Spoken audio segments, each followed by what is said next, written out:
Bonjour, pour ce nouvel atelier, je ne vous propose pas de peindre à l'aquarelle d'après nature, mais plutôt de peindre à l'aquarelle d'après votre imaginaire. Je propose de peindre des petites cartes que vous pourrez glisser sur vos cadeaux de fête de fin d'année. Dans mon imaginaire, la fin de l'année est souvent associée à un paysage de montagne. Je propose de réaliser de petits paysages de montagne. Pour réaliser ces petites cartes, de découper une feuille de papier aquarelle, au moins du 300 grammes par mètre carré pour que vos cartes soient rigides, et vous les découpez au format de votre choix. Avant de passer directement à la création des cartes, un petit exercice afin que vous puissiez avoir une certaine maîtrise pour dessiner les sapins en un seul geste. Pour l'exercice, je trace à la mine graphite un axe central qui correspond à l'axe du tronc du sapin. Et je viens poser autour de cet axe une forme triangulaire qui, elle, correspond à la forme d'un sapin parfait dans mon imaginaire. Je choisis un pinceau à réserve d'eau avec une pointe extrêmement fine, c'est un 3-0. Je mouille mon pinceau, je prends la couleur retenue pour faire la carte car elle va être sur une couleur monochrome. Je teste la fleur du pinceau sur ma feuille de brouillon. Je pose le pinceau à la verticale au-dessus du sapin tracé à la mine graphite et avec la fleur de pinceau de façon extrêmement légère, je fais une série de zigzags pour monter le sapin.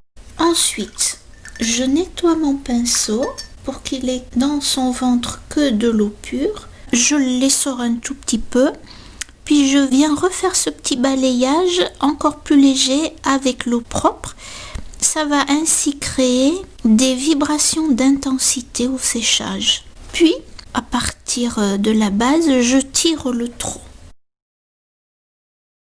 Je repose l'axe central de mon sapin, c'est-à-dire le tronc, la forme triangulaire du branchage, avec un pinceau 3-0 qui n'a pas trop d'eau dans sa réserve, je prends la couleur que j'ai retenue pour faire la carte, puisque nous allons faire une carte en monochrome. Je tiens mon pinceau à la verticale et je fais un balayage d'une extrémité à l'autre du triangle avec la fleur du pinceau qui ne fait que frôler le papier. Une fois ce balayage fait, je rince le pinceau, j'essore le ventre du pinceau pour pas qu'il y ait trop d'eau dans la réserve et je refais le même type de geste avec un pinceau à eau propre et ça va créer des petites variations d'intensité dans le sapin. Puis je tire le tronc du pinceau. Je n'essaie pas de combler tous les blancs puisque ces blancs vont suggérer la lumière. Quand j'en ai fait un certain nombre, je ne pose plus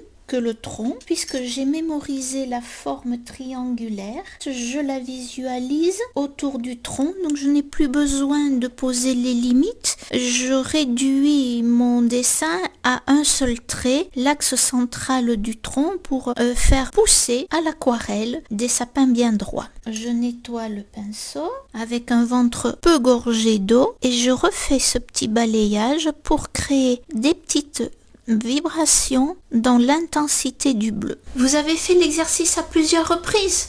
Et bien maintenant, nous allons passer aux travaux réels. Nous allons créer une des petites cartes. Pour cela, je reprends une des cartes que j'ai découpées.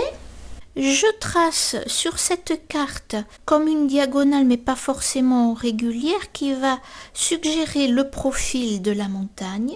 Et sur ce profil, les troncs d'arbres qui vont être finalement les silhouettes des sapins. Là, je change de pinceau. Je pars sur un pinceau 1, je vais le gorger d'eau, Je prends la couleur de la base de la carte avec la fleur du pinceau. Il est gorgé d'eau, donc il va me lâcher beaucoup d'eau quand je vais le tester. Puis je vais poser la fleur du pinceau sur le trait du profil de la montagne en appuyant très fort sur la réserve d'eau. Ainsi j'obtiens un trait très épais que je vais encore épaissir en rajoutant de l'eau avec un pinceau non nettoyé. Donc en fait cette eau dilue le bleu que j'ai posé sur le tracé du profil. Je change de pinceau, je reprends le pinceau 3.0 avec ma pointe fine, je prends toujours avec la fleur du pinceau l'aquarelle de base de la carte, je teste pour avoir une fleur très fine, puis je viens poser le premier sapin autour d'un des axes que j'avais suggéré au crayon.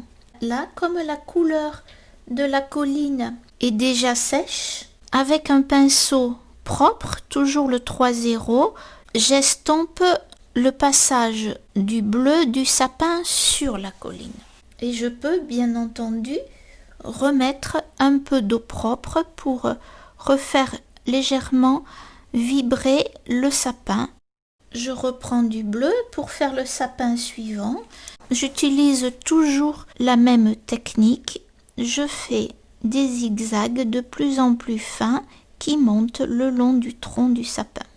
Je surveille le séchage des deux sapins tout en continuant.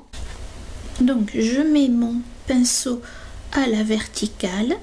J'ai la pointe du pinceau extrêmement fine et je trace mon zigzag décroissant avec la pointe du pinceau qui est extrêmement légère. Quand deux sapins se touchent, je ne sais pas de joindre les deux feuillages. Justement, j'essaie qu'il y ait un rythme entre les deux pour ne pas avoir une carte ou une aquarelle trop plate. Voilà, la carte est finie, elle est presque sèche. Après, je n'ai plus qu'à habiller mes paquets cadeaux avec cette carte que j'ai personnalisée.